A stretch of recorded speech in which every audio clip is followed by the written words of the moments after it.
ঢাকা বিশ্ববিদ্যালয় কেন্দ্রীয় ছাত্র সংসদ ও হল সংসদ নির্বাচনের ভোট গ্রহণ উপলক্ষে ঢাকা বিশ্ববিদ্যালয় ও পার্শ্ববর্তী এলাকার যানবাহন চলাচল নিয়ন্ত্রণ ও ডাইভারশন প্রদান করবে ঢাকা মহানগর পুলিশ।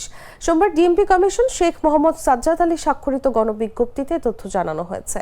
বিজ্ঞপ্তিতে বলা হয়, ঢাকা মহানগরবাসীর অবগতির জন্য জানানো যাচ্ছে, মঙ্গলবার ঢাকা বিশ্ববিদ্যালয় কেন্দ্রীয় ছাত্র সংসদ নির্বাচন অনুষ্ঠিত হবে।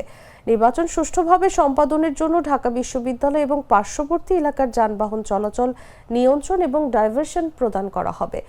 রাজধানী Shahbag crossing, high court crossing, Nilkhet crossing, Shahidullah হল ক্রসিং এবং পলাশী ক্রসিং বন্ধ থাকবে। এমতাবস্থায় বিভিন্ন যানবাহনের চালক ও যাত্রী সাধারণকে উপরে উল্লেখিত ক্রসিংগুলো সহ আশপাশের এলাকা বা সড়ক যথাসম্ভব এড়িয়ে চলাচল করার জন্য বিশেষভাবে অনুরোধ জানানো হয়েছে বিজ্ঞপ্তিতে।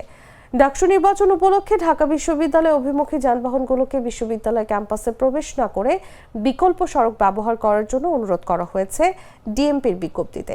তবে অ্যাম্বুলেন্স ও জরুরি পরিষেবা এই ডাইভারশনের আওতামুক্ত থাকবে। ভিশন মসকিটো কিলিং ব্যাট হাতে থাকলে মশাদের আর রক্ষা নাই। ভিশন মসকিটো কিলিং ব্যাট, মশা তাড়াবার হাতিয়ার। ক্রয়ের জন্য ভিজিট করুন ভিশন শোরুম কিংবা অথবা.com-এ।